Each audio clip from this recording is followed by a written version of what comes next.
much for inviting me, and thank you very much, Andy, for all the warm words about me. Thank you so much.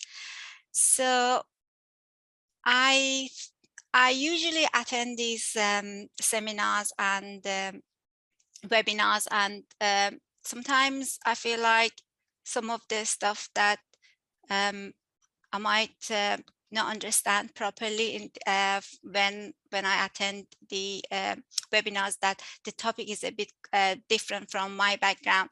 So I try to make it a bit simpler, just in case if you don't have any background in cybersecurity and forensics. So who am I? I know Andy mentioned some about my background, but I've got a PhD in applied statistics long time ago. And then I started working in industry where I was dealing with computer systems, and gradually went through the security aspect of it, and I became really interested in security. I was dealing with, sometimes I was dealing with infected computers, and I was really curious about what was happening.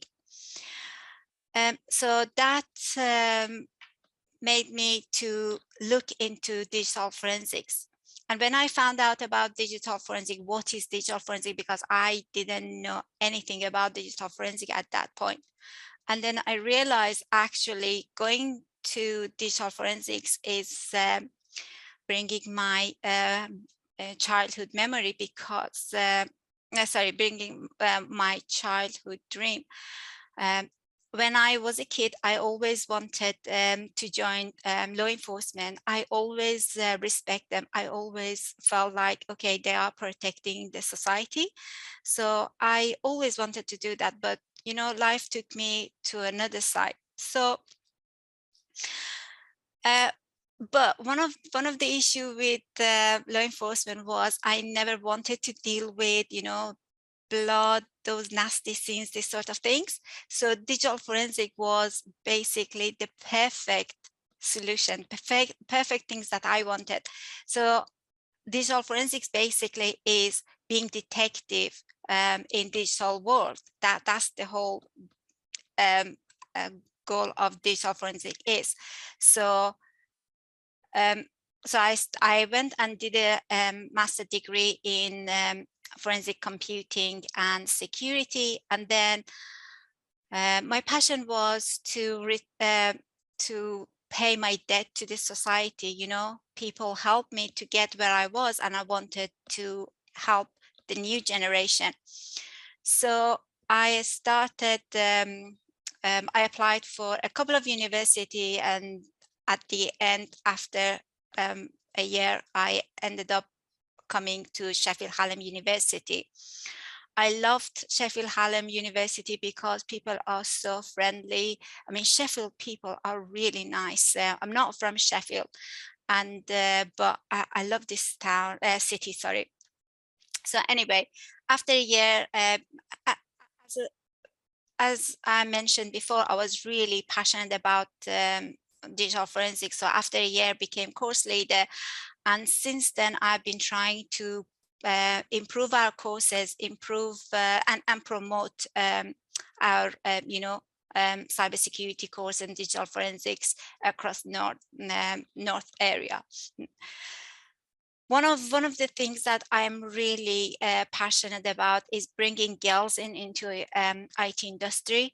It's just sometimes I feel like girls just sit back to think that this is for, you know, male industry. This is a male dominated industry. So I'm just trying to encourage girls to come to IT, particularly security. I mean, this is something that I know. Anyway, I am the operational lead in our subject group. and I am a member of the Yorkshire Cybersecurity Cluster Steering Group Committee. So the Yorkshire Cybersecurity Cluster goal is to promote cybersecurity and to support the businesses and community across the Yorkshire.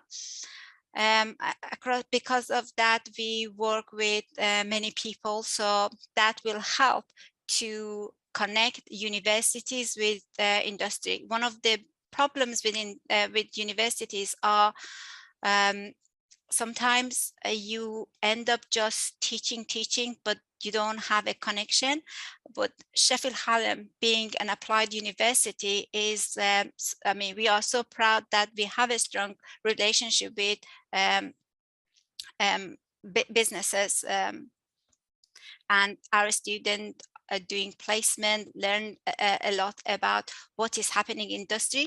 So what we're trying to do is make sure that we understand the demand in industry, and then come and embed it into our courses to help a student to develop those skills. So once they graduate, they hit the ground running, basically.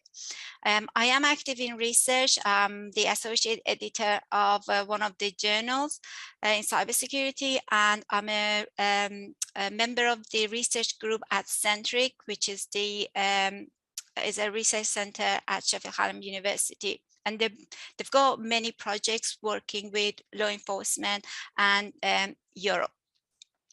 And also, as Andy mentioned, I'm the BCS South Yorkshire Branch Student Engagement Coordinator and Inclusion Officer.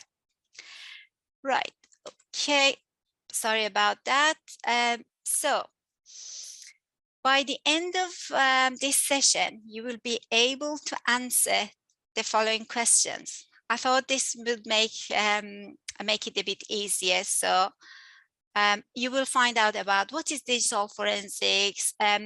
A few talk about what sort of computer crimes we have, and what is the local exchange principle, what are the processes of what is the process of doing a digital forensic investigation, and what sort of areas we have in digital forensics. What is the chain of custody that we always talk about in digital forensics, and the 4 principles of Hackable Guidelines. And if we manage to finish in time, I would like to end with some information about drone forensics. So imagine this is a case study. So I just explained, if you want to understand about drone forensic, what to do. So I thought that I'll leave it to the end. Right, okay, so I took a picture and I thought show you what exactly is happening in digital forensics. So if you're the officer, first responder, and then you go to a crime scene, imagine this is your crime scene. The first thing you need to recognize or to do is identify what digital devices are. So sometimes the digital devices don't show, you know, you wouldn't realize they come in different shape and types. So it's really important not to miss any device in order to be able to investigate. So if you look at here, you will see, if you look at here, you will see some of these devices. For example, I can see Alexa, I mean the whole computer, and then I can see hard disk sitting on the desk. What else do I see? Oh, there is something like a headphone or Bluetooth speaker or something. Let's look at the next one. Oh, there is a hard disk enclosure here, the printer here. So it's really important not to miss anything. So if you look at from the top, oh, I can see a hat. A hat has got a toad, and then that is a is a USB. I'm not saying that this does have any valuable information or not, but learning how to identify these devices are really important for a forensic investigator. So nowadays, every household, every house you go, you will see so many digital devices, and what information you could find about these devices. So there is a Locard exchange principle that it says it's Locard. Edmund Locard was a forensic scientist, and he in 19th century he came up with this principle that every contact leaves a trace. So what does it mean? That it means that even in digital digital environment, this is true. So any interaction you have with computers, it leaves a trace. I mean, sometimes the forensic investigator may not able to find it, but definitely it will leave a trace. So all your footprint, whatever you do in digital environment, somehow there will be some evidence. So make sure that you are careful about, your footprint. This is from the safety on online. That's all what I'm trying to say. Anyway, so I'm really interested in learning by going through examples. So if, for example, I'm just giving you a scenario, and I'm just trying to show you how a forensic investigator could go through the whole process in order to find the criminal activity or the suspect. The criminal. So there was a USB flash drive was handed into police on December 2014, 20th December 2014, by a shop owner who found the USB in a subway car park near some local shops. The shop owner had checked the contents of the USB and found a few pictures that were related to possible criminal activities. So now this is a case that usually I use it for teaching to students, is a chicken napping scenario. So, we've got kidnapping, so I thought make it a bit funny. So this is a bit about chicken napping. So what do you think? If you've been handed in a USB and you're the forensic investigator, what would you do now? I bet everybody, as soon as they get a USB, even the shop owner did, just connect the USB into the USB port on the computer and try to look at the contents of that USB. Yeah, that's okay. So you come and say, okay, I found these pictures evidence, but have you actually done a proper process? Have you followed a proper process? I don't think so. The issue is that if you are finding some evidence or some pictures or whatever on the USB, and you as a for example, you're the police officer, and then you submit it to court saying that, yeah, this person has done this, and this is what I found. The suspect could claim that he or she didn't have anything to do with that USB. So there's no picture, nothing is in there that he stored it. So first of all, he could deny that the USB was his. Secondly, he could deny, or she could deny, that that picture was inserted or was added by the person who handed in the USB. So as you can see, that how difficult it is to prove somebody is criminal. I mean, if that person is really criminal. So these are the things that you have to make sure that you are following the correct process in order to examine the USB and come up with some conclusion. So you as a forensic investigator, and then you as an expert witness, your role is to help the jury, and your role is to help the court to make the decision. So sometimes jury don't come from IT technical background, so they don't know much about the technology.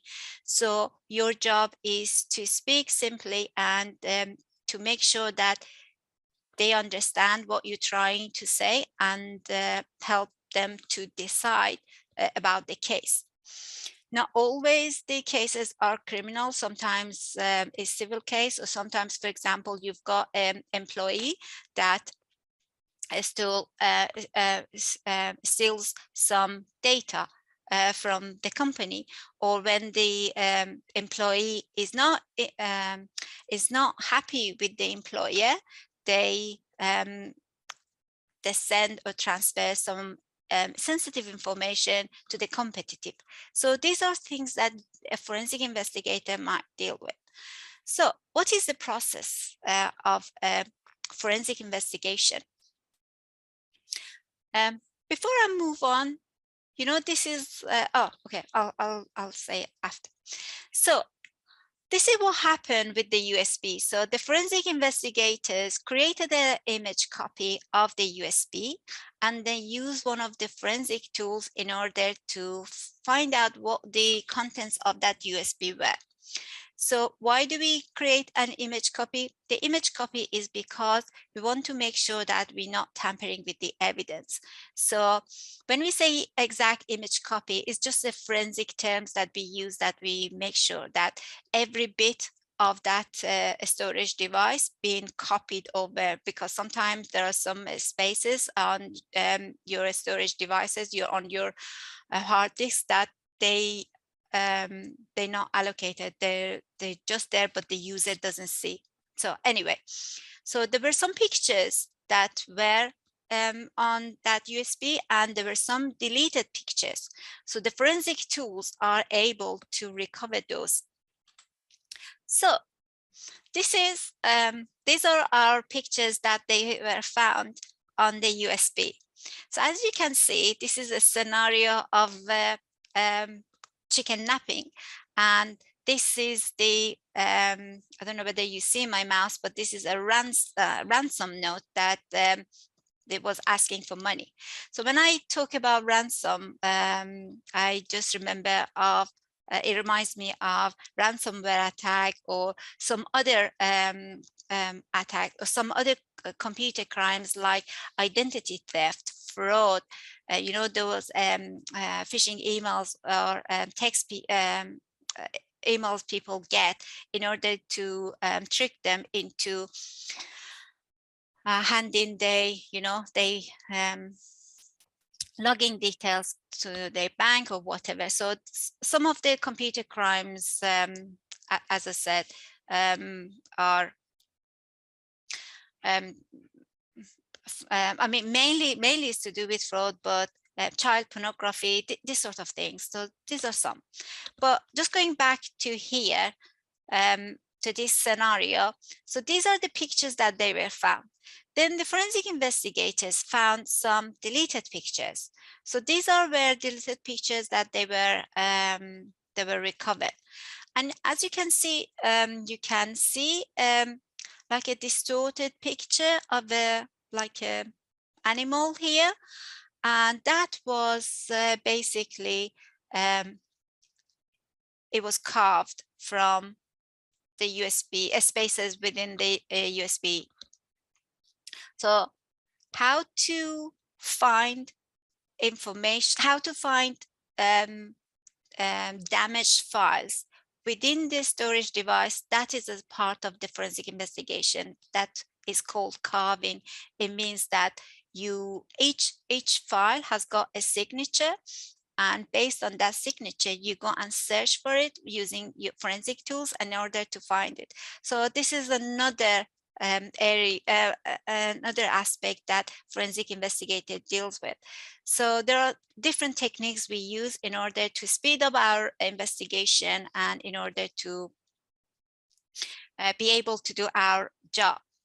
Okay, so I gave you some context in order to show you what digital forensic is, and what we do in digital forensics. So when I see these pictures, I want to know everything about these pictures. So I could look at metadata. Metadata is data about data, so about the file. So information about your files. For example, if you've got a picture, then if you find out when the picture was taken, which device the picture was taken by, when the file or the picture was accessed, you know, this sort of information, or the size of the picture, this sort of information are called metadata. So I used some of the forensic tool. I found out, for example, that this picture was taken in Harrogate. So actually, these are pictures, my chickens many years ago.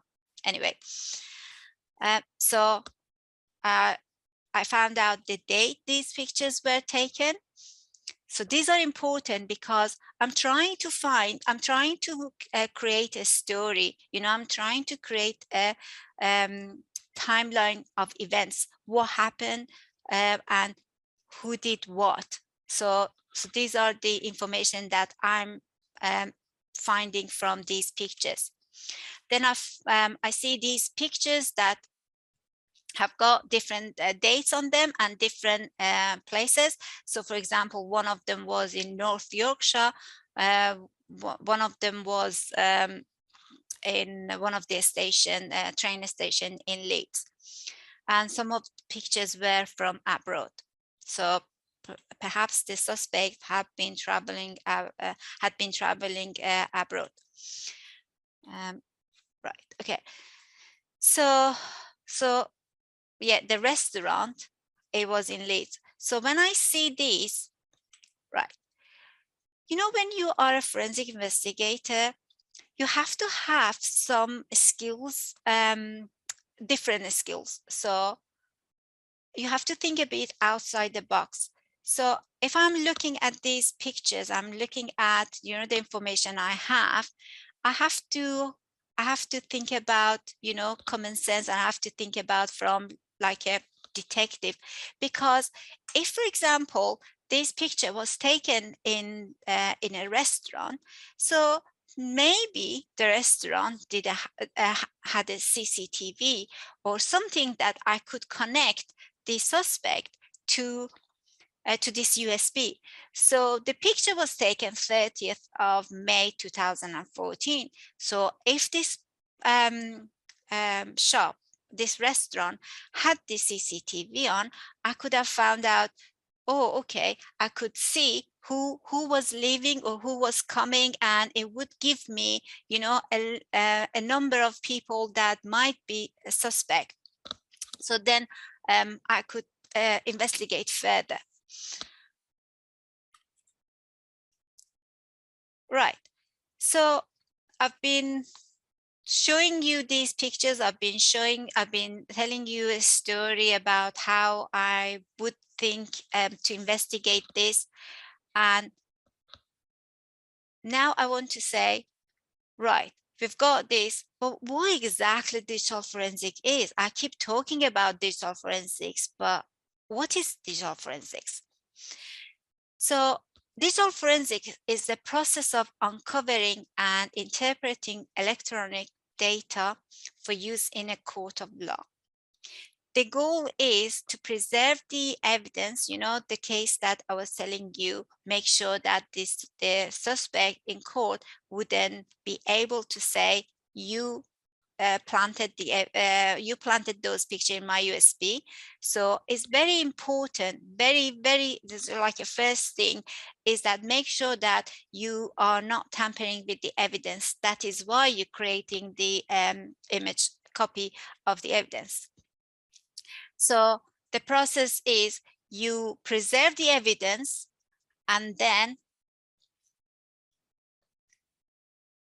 you collect the evidence, you examine it, you analyze it, and then you present it. So this is the process that you do in any forensic investigation. So identification, do you remember the picture I showed you? I was just trying to find what are the digital devices, what are the places that I could find some valuable data in order to start my investigation. I want to make sure that I am looking after the evidence. So for example, I'm not tampering with the evidence.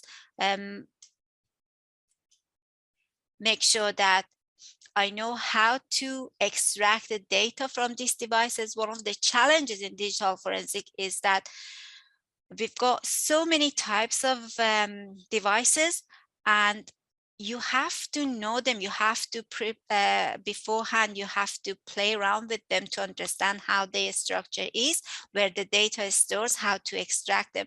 So that is one of the challenges, particularly with IoT devices. So now every home has got Alexa, every home has got those smart bulbs, smart TV. So when I go to a crime scene, I want to make sure that I am getting everything.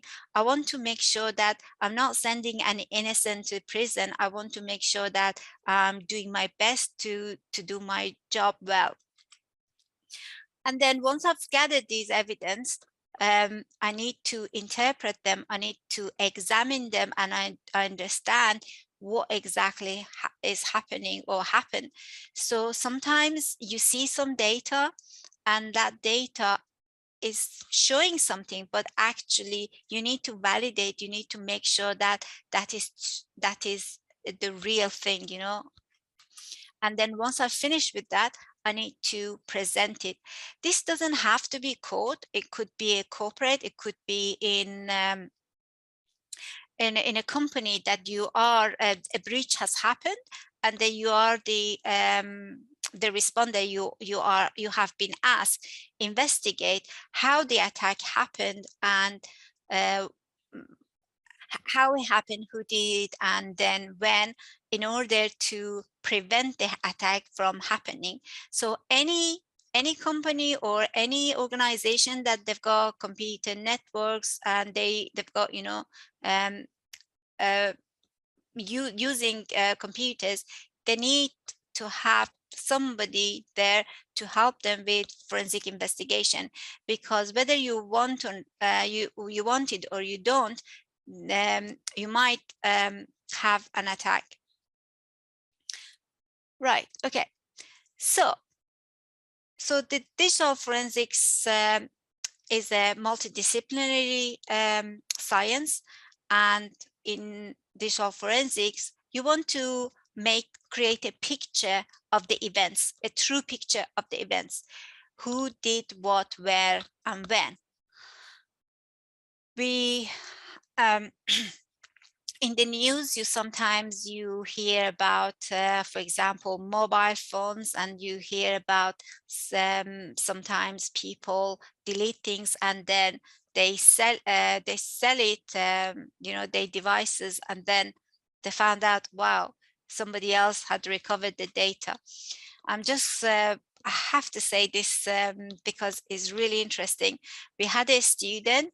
He bought about 40 secondhand USBs from eBay, and then he examined them, and he managed to recover some sensitive information from those USB. So that is really dangerous. If the wrong person gets hold of your information, then you'll be in trouble. Anyway. So what areas are in digital forensics? We have Internet of Things. All the devices are now being sold by manufacturers, being developed and sold by them to the customers. So when you go to a home, so many devices. But the thing is, as a forensic investigator, you need to understand the structure, how they work before even touch your case if you are dealing with this. For example, drones. Drones are really, in the last few years, drones investigation among drones becomes so important. Mainly started in 2012, roughly, when drones were carrying drugs to prisons. And then gradually the application of drones in order to commit crimes increased. So as you can see, investigation within the drones is really important.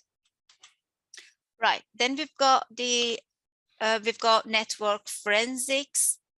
We've got memory forensics. So network forensic is when you are communicating with the outside world, and then the communication is happening, the traffic coming, going. So understanding if the attack happened, how and when and why. Then we've got the memory forensic, when you have the RAM, the information on the computer. So when you turn off the computer, the RAM loses all the data. So you could, if you go to the crime scene and the computer is on, you could dump the memory and then investigate. That will give you valuable evidence. And then we've got the computer forensics, the dead, usually we call it dead forensics, but it's the hard disk. So as you can see in the picture, there is a write blocker. The write blocker is making sure, is a device that the forensic investigators use in order to make sure that nothing will be written on the hard disk that is being connected to. And then the OSINT, which is the open source intelligence.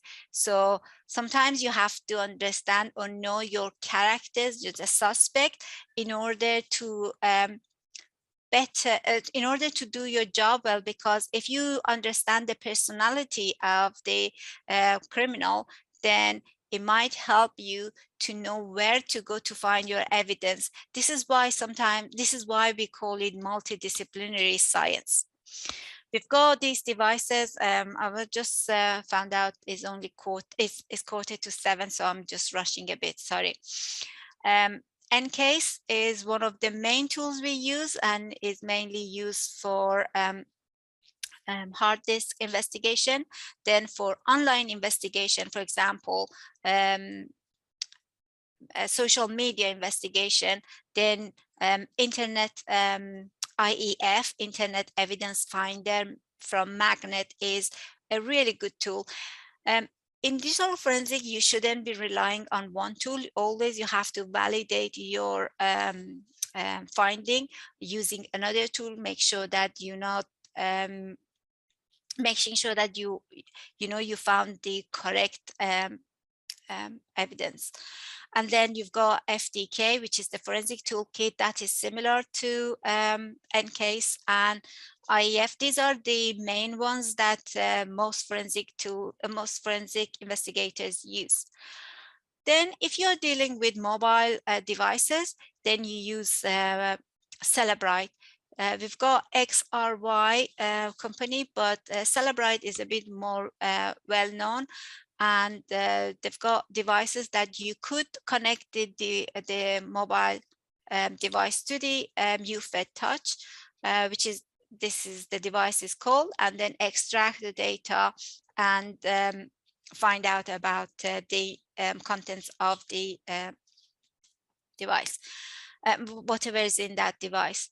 There are so many challenges with phones, having because each phone has got different operating systems, so you have to know them. So that is really a massive whole area that somebody could start learning about it. Right.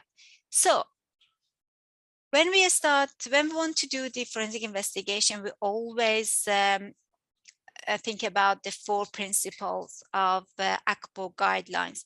Hackable Guidelines is the guidelines that were published or released by the associations of chief police officers, and what they are what is included is basically principle 1 is that you have to preserve the evidence. So making sure that nothing that the evidence hasn't been tampered with.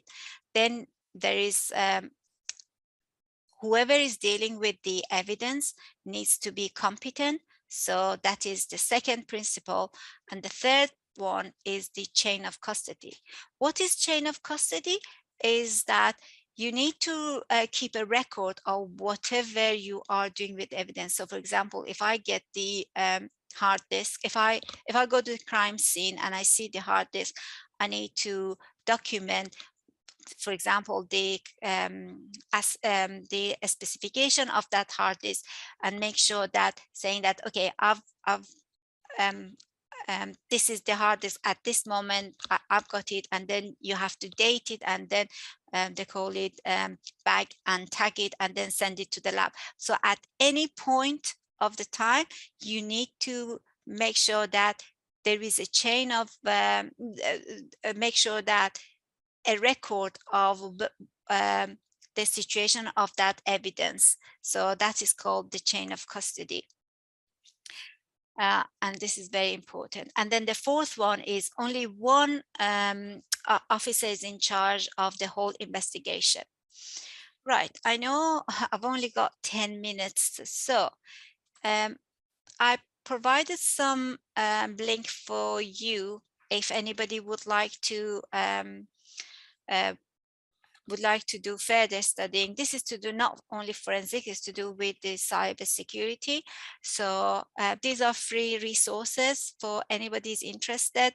I will share them on the chat as soon as I finish the presentation.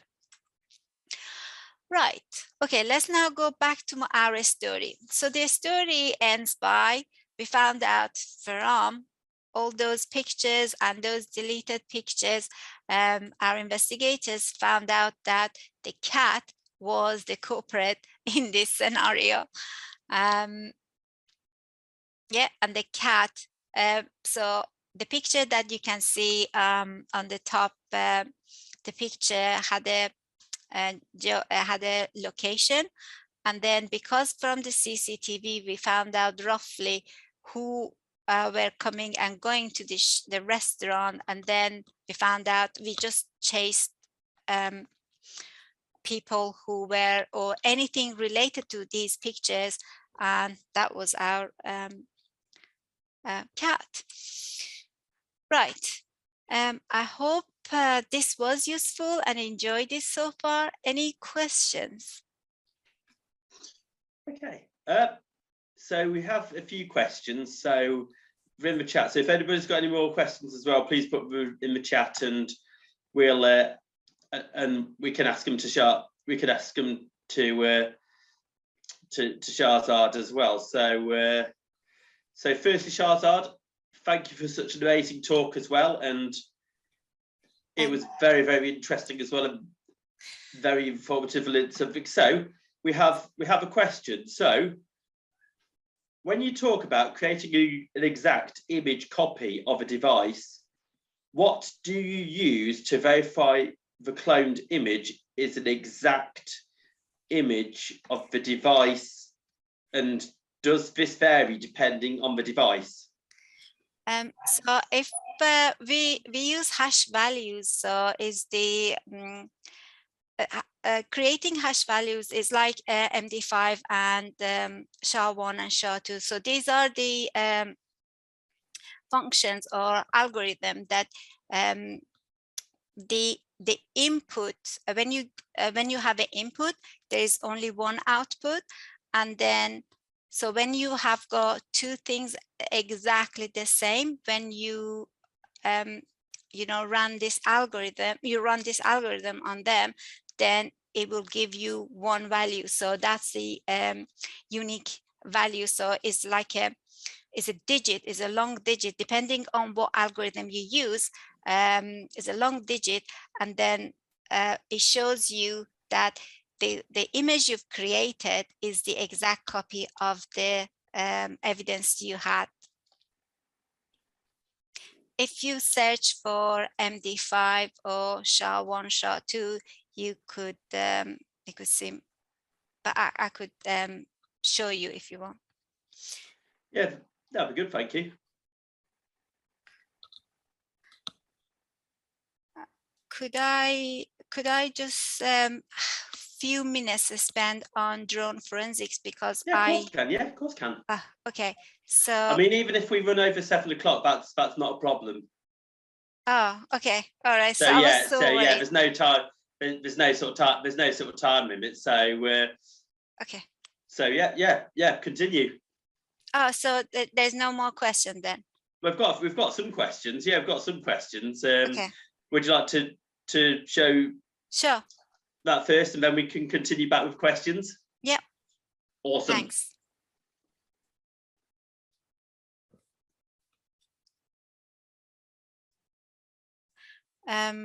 Oh, sorry. Right. I don't know where I'm. Wait. Have I? Okay. Are the data retrieve system you use commercial? Okay. We have got. We've got different types of forensic tools. We have commercial tools. We have open source tools. If the commercial tools are expensive, so if you want to play around with this, you could use Autopsy. Autopsy is a really great tool.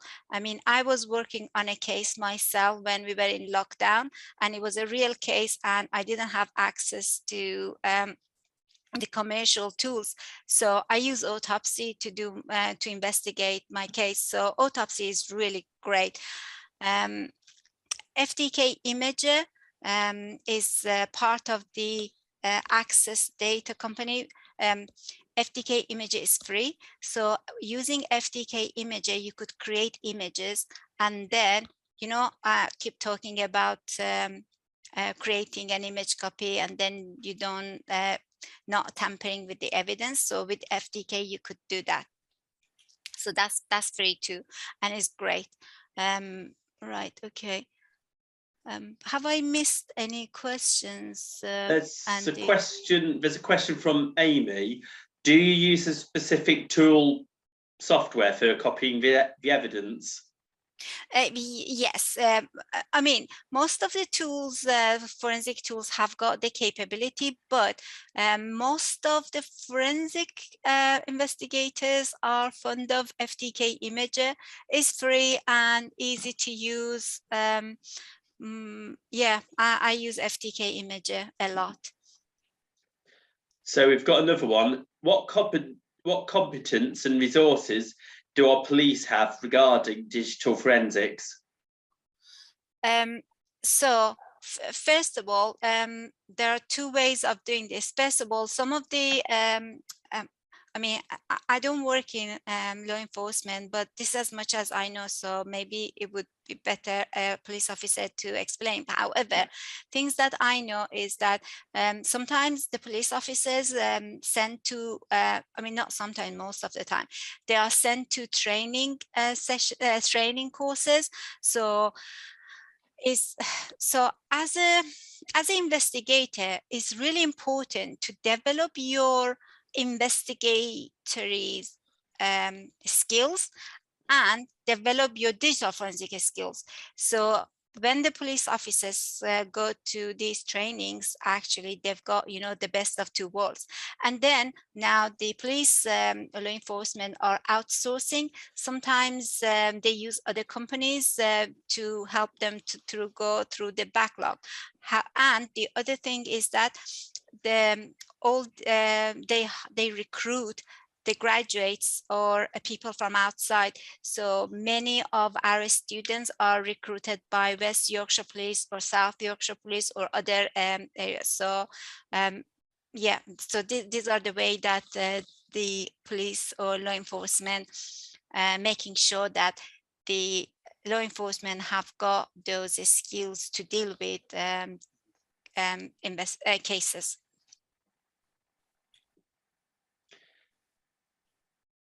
You've got another question now from Gary, who says, I'm completing a computing and IT degree.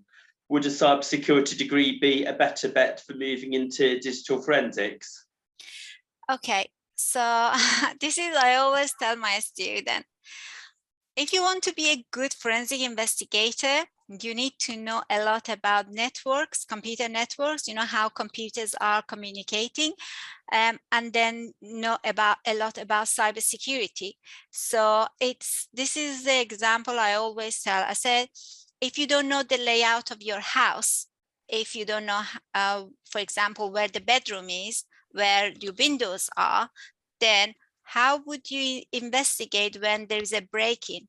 So if you want to, if you are developing your skills in digital forensics, so it means that you need to know cyber. So this will help you to have more opportunities from job perspective. If, for example, me as a recruiter, I'm hiring somebody in cybersecurity, if that person has got digital forensics skills, wow, that's a great, because I'm sure at one point something will happen that I need help with investigation.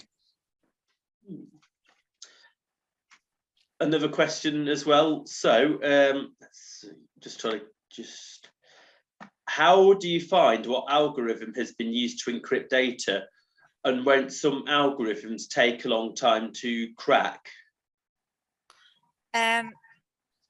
Right. Okay. So there are some tools in order to there are some tools that you could use. For example, Hashcat is okay. Depending on exactly what you're trying to do. For example, with finding passwords, there are some tools that you could find a password. So for example, if I don't have access to a device and I want to find out what the password is, just imagine this is a high profile case and I'm forensic investigator that have the right to look at that. So I use John the Ripper. That's another tool. So I try. So these tools help me to brute force and find the password. It might take long time, depending on what encryption method has been used. The time differs. So one of the things that, for example, with password, so if, for example, you have a complicated password and it's got 8 digits, if you have a simple password, you know, you don't use any special characters, but it's a longer digits, the longer digits, the longer your password is, the harder or the longer it will take to crack that password.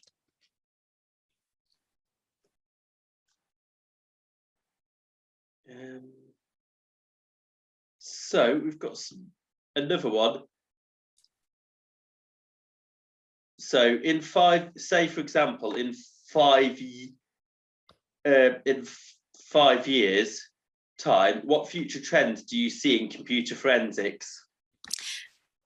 Right. Okay. So I don't think this is only digital forensic. I think this is to do even with cybersecurity. I see that automation is happening a lot, and from the another point, I feel like AI is affecting, the artificial intelligence affecting our industry. So, for example, now our tools, artificial intelligence being used in in the forensic tools in order to help us and speed up the investigation. So, for example, now the tools are the tools find, for example, pictures of faces is easier than before. You know, automation, artificial intelligence is been applied now a lot, and I feel like and this is to do with cyber. I mean, they have got their advantages, and I know they've got disadvantages because now being used by criminal, but automation is happening a lot now. Another one is, why do you always take any it's about, you know, the Alexa thing and stuff. You mean is listening? Yeah. There was actually a webinar on on SANS. SANS is a really good resource. Is a cybersecurity training institution, and they've got many resources, and they help cybersecurity professionals to develop their skills. But there was a webinar that they were exactly trying to analyze how much data and information are stored on Alexa.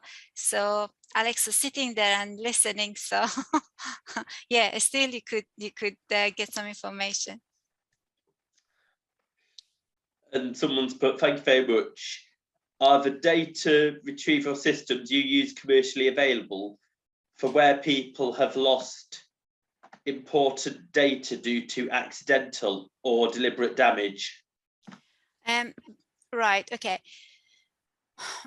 We could use that. However, depending on the damage, if the device is being damaged in a way that it doesn't for example, if it's just Windows and it doesn't recognize the device, then it might be a bit tricky.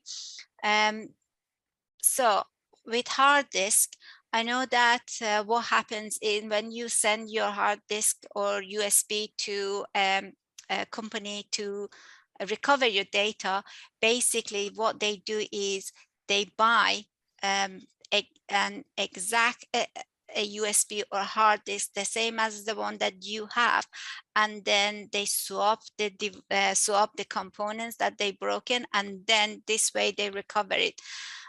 But forensic tools can recover a lot of data. However, depending on how long is passed from the deletion point, because sometimes, and depending on the device, for example, with normal hard disk is okay, but if like it's this SSD drive, solid state drive, then that might be a bit tricky. So depending on the device, there is a chance that you could find all the deleted data, but depending on whether the data has been overwritten or not. So we've got another question now. If you come across a situation where you need to preserve evidence, for example, if your system has been hacked, are there any important do's and don'ts? I understand that seeking professional help is going to be best, but other crucial things to avoid, e.g. leave devices on or switch off? I mean, it depends on the case, but right. Sometimes, sorry about this noise. Sometimes maybe you shouldn't be, how should I say, acting fast. First thing, you have to call the professionals. People know that what they have to do, but sometimes you shouldn't be acting fast and then just monitor the activity in breach, because you want to understand, you want to, for example, find out how long they've been in your system, or what have they taken. So I know from the logs you could do this investigation, but as I said, I've seen and I mean, I've talked to my colleagues sometimes, and they they talk about, you know, the scenario they've been, and they just sometimes they say, oh, okay, we just wait and we see what is happening and then we act. But usually the incident response has a process. So you disconnect it and then contain it and then, you know, do the investigation and then prepare it and then return it back. But yeah. Another question. A known attacker vector against organisations is to drop a USB stick in reception that has been infected with something unpleasant, such as concealed egress software.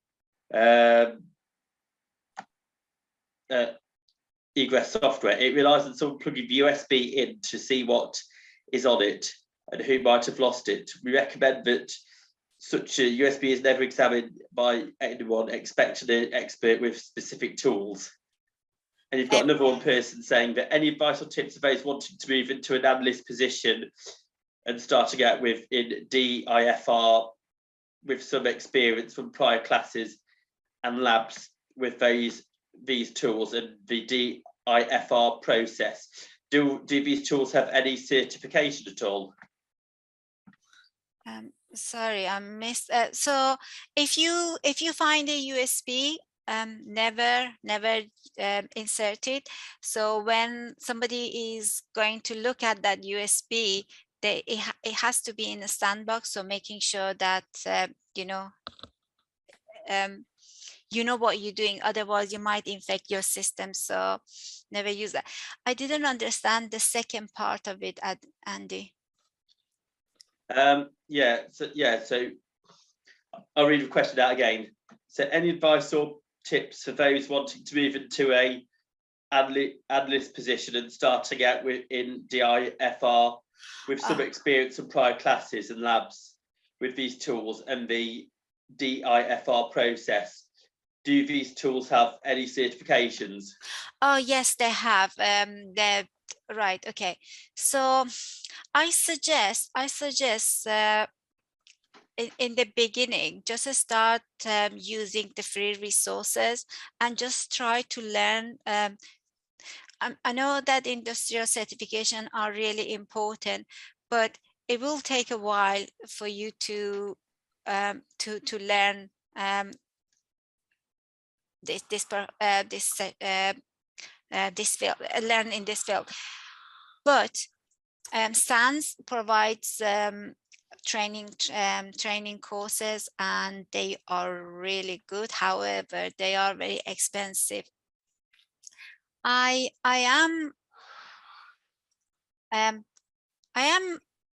okay with the industrial certification, but I feel like you don't have to have a industrial certification in order to start, you know, in this field. Experience is really important, passion is really important, but yes, there are some courses that you could take and then do the certification and then start you know, your job. Yeah. You've also got another question. What certifications would you recommend? Right, okay. There is a difference between I mean, as a student myself, right, there is a difference between industrial certification and university certification. So when you go to this industrial certification, is mainly training. So what they do is you have a bit of background and then they teach you in that aspect, but then you have to come back, you have to practice a lot in order to make sure that you understand that week of training.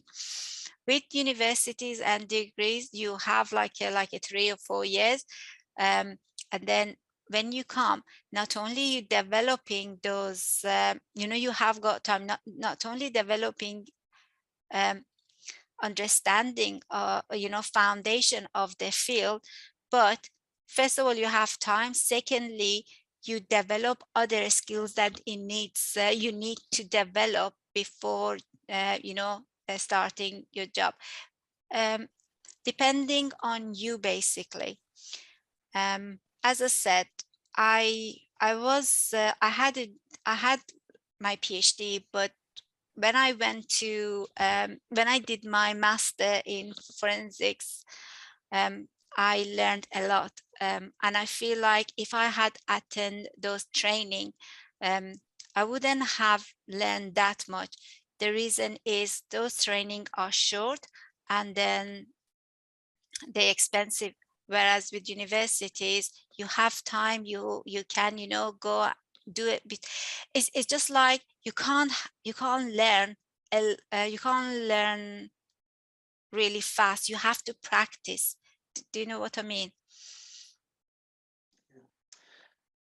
Another question: have you worked on any ransomware attacks? Unfortunately, with ransomware, once it's encrypted, then unless you find the key in the memory. So if you manage to find the key on your RAM, you might be able to recover, otherwise you won't. So the solution for ransomware is always backup. Keep a backup somewhere safe. If something goes wrong, just use your backup and start fresh. Another question is that for plugging in USBs, do you know of any, would you recommend any USB devices for safely plugging in USBs, for say safely plugging in your phone into a charger from a stranger's USB at all, or anything? Or do you mean any devices that can connect to connect to your that you connect to USB and via sort of like other devices like a mobile phone or memory stick, for example, right? that make the connection more secure. I am not sure what you mean, but write blockers are devices that if you connect any device to them, it wouldn't let anything to be written, and it would be written on you. Sorry, I don't understand the question.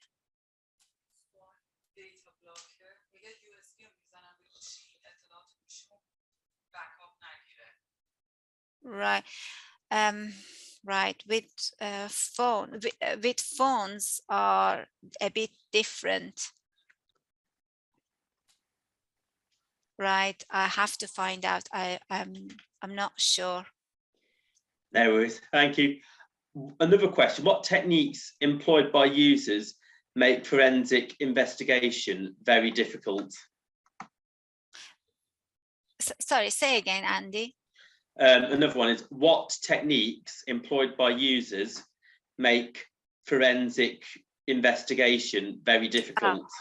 Encryption and steganography, hidden information inside picture images. Encryption is one of the challenges for us. And another question: one person saying that they're an IT administrator and very keen about digital forensics. What is the best way for them to be professional in this sector? Is it university, MSc degree, or professional courses? If you are an administrator, maybe training courses would suit you better. And you've got another person saying, singing your praises, Shahzad, saying thank you for organising and delivering a great presentation. I'm starting a computer forensics module soon and am now looking forward to it even more. Thank you. I look forward to any future presentations you may run on this topic. Thank you very much. Thank you. So I'm just seeing if there's any questions. So there's another one which says, yeah. So let's see. I'm just trying to. I'm just seeing if there's any more questions. So yeah. Yeah, that's it. I'm just trying to think. I'm not sure if there's any more questions. I don't think there is, but yeah, I don't think there's any more questions. So, does anybody have any more questions before we draw our event to a close?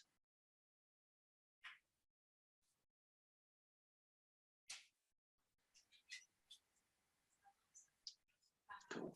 So what about the drone thing? You was going to. I think you was going to show something about the drone quickly, Charzard, as well. Yes, I was going. So hold on a sec. Cool. Yeah. Oh, yeah. We've got one more bit to go.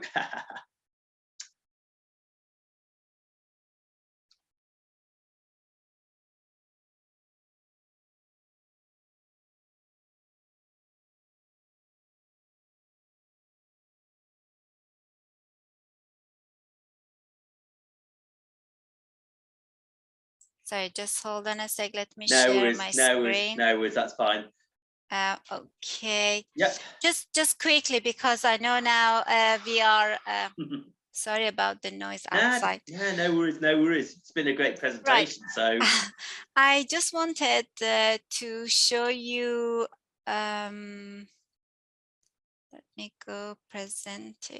I just wanted to show one case that. Okay, so for example, about drone forensics. So drone forensics is one of the really interesting topic. My student and I did some research, and then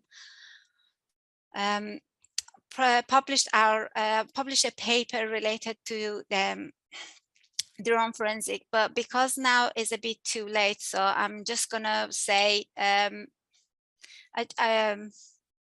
don't know whether. So I'm just gonna quickly go and show you. I was going to show you, right.